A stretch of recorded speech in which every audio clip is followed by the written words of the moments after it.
State monitoring cell ने सूरत शहर के डिंडोली पुलिस थाना सीमा में एक विदेशी शराब के स्टैंड पर छापेमारी की।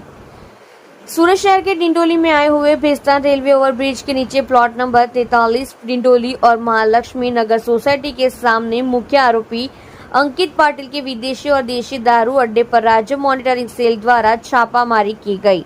स्टेट मॉनिटरिंग सेल के पुलिस इंस्पेक्टर श्री CH पनारा के नेतृत्व में डिंडोली इलाके में विदेशी शराब के अड्डों पर छापेमारी की गई। छापेमारी दौरान विदेशी शराब के अड्डे से विदेशी शराब की 565 बोतलें जिसकी कीमत 56,500 रुपए, साथ ही 4 मोबाइल फोन जिसकी कीमत 25,000 रुपए, नकदी 11,800 रुपए, 2 वाहन कीमत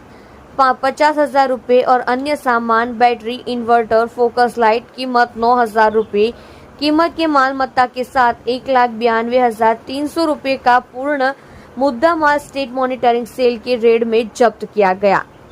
सूरत के डिंडोली इलाके में स्टेट मॉनिटरिंग सेल की रेड के दौरान विदेशी शराब के अड्डे के घटनास्थल से 4 आरोपियों को गिरफ्तार किया गया, जिसमें मुख्य आरोपी अंकिश उर्फ अंकित दिनकर पाटिल जो चला रहा था विदेशी शराब का अड्डा, पता उधना सूरत, मुकेश जगन वानखेड़े, पता उधना सूरत शहर, प्रीतम राम नारायण शर्मा, पता डिंडोली सूरत शहर, साथ ही में विजय रमेश पाटिल, पता डिंडोली सूरत शहर को गिरफ्तार कर और रतन खत्री नाम के मकान मालिक को वांछित घोषित कर सभी गिरफ्तार आरोपी को डिंडोली पुलिस थाना में सौंप कर क्वालिटी शिकायत का मामला दर्ज कर कानूनी कार्यवाही की गई है।